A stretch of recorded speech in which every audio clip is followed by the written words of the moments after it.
entry-level beginner cars, and especially the brushed style of car, motor temperature is something that you really need to keep an eye on. These cars are fitted with a battery. In this particular instance, on the ECX Amp, it's an 1800 milliamp battery. You're going to get between 10 and 15 minutes runtime depending on how you drive it. You can upgrade this battery to a larger capacity, which is going to give you more runtime, but especially around Christmas, this is given as a gift when it's quite hot outside. If you're going to upgrade and double the capacity of the battery, you might see runtimes of 20-25 minutes. So you really need to keep an eye on the temperature of the motor. Might be a good idea on really hot days to run for 5-6 minutes, let the motor cool down for a couple of minutes, and then keep running a little bit more.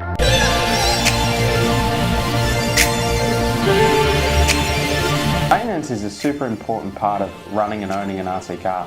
To keep it working and in a working order and to last a long time, you really need to keep on top of the maintenance and the cleaning of the car. The RC car has lots of moving parts that you need to make sure are free and kept in good condition. Things like wheel bearings, suspension, drive shafts are all things that are going to wear, and depending on the condition you run in, are going to have more or less wear. So what I mean by that is running on the beach in sandy conditions, running in muddy conditions can be really fun, but it does require a little bit of extra maintenance at the end of the session.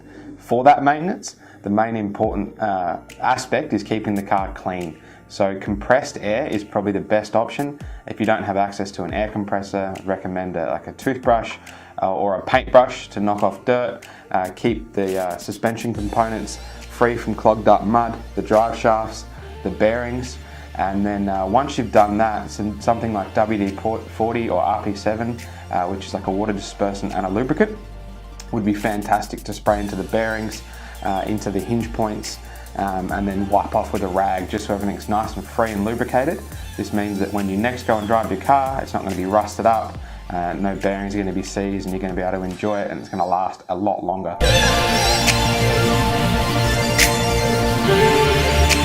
Keeping your battery in good condition is super important to the longevity and the enjoyment you're going to have from your RC car. This particular car today, the ECX Amp, has a nickel metal hydride battery. There is a lot of ready to runs on the market that also come with LiPo batteries, slightly different chemistries, but the maintenance on both of these batteries is really important, but probably LiPo a little bit more so than nickel metal. So a couple of things to keep in mind when charging your batteries. We have our wall plug charger here that comes with the ECX Amp.